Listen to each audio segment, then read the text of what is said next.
മുന്നിൽ ഓടി വന്നവൻ കാൽ തട്ടി മറിഞ്ഞു വന്നു വീണത് പേടിച്ചരണ്ട് നിൽക്കുന്ന അതിഥിക്ക് മുന്നിലാണ്. ഡാ!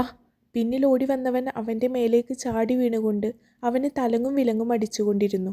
അതിഥി ഒരു നിമിഷം എന്ത് ചെയ്യണമെന്നറിയാതെ നിന്നുപോയി. അബി, ആ നാറിയുടെ കൈയൊടിച്ചേക്ക്. കൂട്ടത്തിൽ ഒരുവൻ ക്രിക്കറ്റ് ബാറ്റ് ഒരെണ്ണം അബിക്ക് നേരെ എറിഞ്ഞുകൊടുത്തു. അബി അത് പിടിച്ചെടുത്തു. തൊട്ടടുത്ത നിമിഷം താഴെ കിടന്ന് പ്രാണന് വേണ്ടി വെമ്പുന്നവൻ്റെ വലത്തെ കൈ ലക്ഷ്യമാക്കി അഭിമന്യു അത് ആഞ്ഞു വീശിയിരുന്നു. ആ! താഴെ കിടക്കുന്നവൻ ഉറക്കെ അലറി. ഒരു വട്ടം കൂടെ അത് വായുവിൽ ഉയരവേ അതിഥി ചെവി രണ്ടും പൊത്തി കണ്ണുകൾ അടച്ച് ഉറക്കെ അലറി. അബിയുടെ ശ്രദ്ധ ഒരു നിമിഷം മുന്നിൽ നിൽക്കുന്ന പെൺകുട്ടിയിലേക്ക് നീണ്ടു. പേടിച്ചരൻ്റെ മിഴികളിൽ നോട്ടം കൊരുത്തു. അതിനിടയിൽ അടികൊണ്ടവൻ അബിയെ തള്ളിമാറ്റി പ്രാണരക്ഷാർത്ഥം എഴുന്നേറ്റോടിയിരുന്നു. അതിഥിയും ഭയന്നു വിറച്ചുകൊണ്ട് സ്വന്തം ക്ലാസ്സിലേക്ക് ഓടി. മേലേപ്പാട്ടെ ശ്രീദേവി അമ്മയുടെ മകനാണ് അഭിമന്യു. 2 കൊല്ലം പുറത്തെവിടെയോ നിന്ന് എഞ്ചിനീയർ ആവാൻ പഠിക്കുകയായിരുന്നു. പക്ഷേ അവിടെ അടിയും ഇടിയും എല്ലാമായി കോഴ്സ് കംപ്ലീറ്റ് ആയില്ല എന്ന്. അതോടെ പിടിച്ച പിടിയാലെ ശ്രീദേവി അമ്മ ഇങ്ങോട്ട് കൊടുന്നു എന്നൊക്കെയാണ് പറഞ്ഞു കേട്ടെ. കേട്ടോ അതിഥി, ആള് പഠിക്കാൻ മിടുക്കനാ. ഈ വർഷം കൂടെ കഴിഞ്ഞാൽ ആളുടെ PG കഴിയും. ഹരിത അതിഥിയുടെ അറിവിലേക്ക് ഓരോന്ന് പറഞ്ഞു കൊടുത്തു. അതിഥി മൂളി കേട്ടതല്ലാതെ മറുപടിയൊന്നും പറഞ്ഞില്ല. നീ കണ്ടിട്ടുണ്ടാവുമല്ലോ അങ്ങേരെ. മേലേപ്പാട്ടേക്ക് അമ്മയോടൊപ്പം ഇടയ്ക്കെല്ലാം നീയും പോവാറുള്ളതല്ലേ? ഹരിത എടുത്തു ചോദിച്ചു.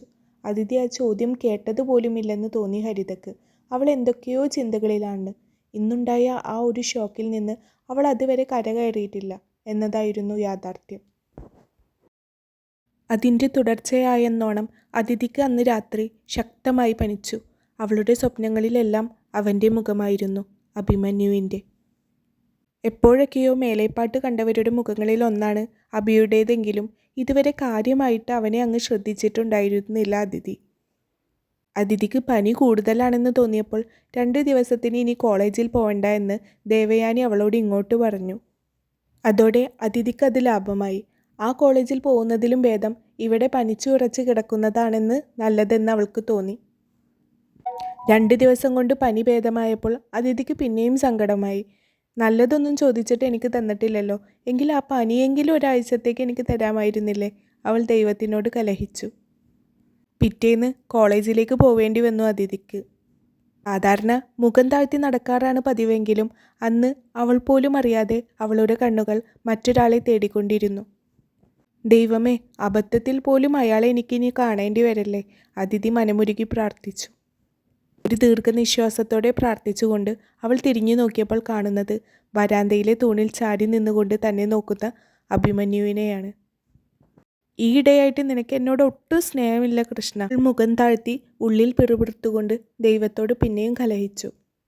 അന്ന് കോളേജ് കഴിഞ്ഞു പോകുമ്പോഴും അതിഥി ശ്രദ്ധിച്ചിരുന്നു കുറച്ചകലെ മാറി നിന്ന് തന്നെ വീക്ഷിക്കുന്ന അഭിമന്യുവിനെ. അങ്ങനെ എല്ലാവർക്കും അദൃശ്യയായിരുന്ന അതിഥി അഭിമന്യുവിൻ്റെ കണ്ണിൽ മാത്രം ദൃശ്യയാവാൻ തുടങ്ങി. നീ എൻ്റെ കൂടെ നാളെ മേലേപ്പാട്ടേക്കൊന്ന് വരണം കേട്ടോ അതിഥി. നാളെ സഹായത്തിന് വരദ ചേച്ചിയില്ല. അതിൻ്റെ കെട്ടിയോന് പിന്നെയും ദീനം കൂടിയത്രേ. നാളെ ഞായറാഴ്ചയായി വീട്ടിൽ തന്നെ ഒതുങ്ങിക്കൂടാമെന്ന് കരുതിയതാണ് അതിഥി.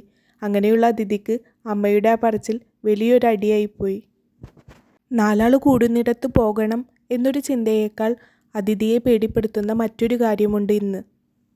മേലേപ്പാട്ട് എന്ന് കേൾക്കുമ്പോൾ അവൾക്കിപ്പോൾ ആദ്യം ഓർമ്മ വരുന്നത് അഭിമന്യുവിനെയാണ്. ആ നോട്ടം, ആ കണ്ണുകൾ ഓർക്കുന്തോറും അതിഥിക്ക് പേടി തോന്നി.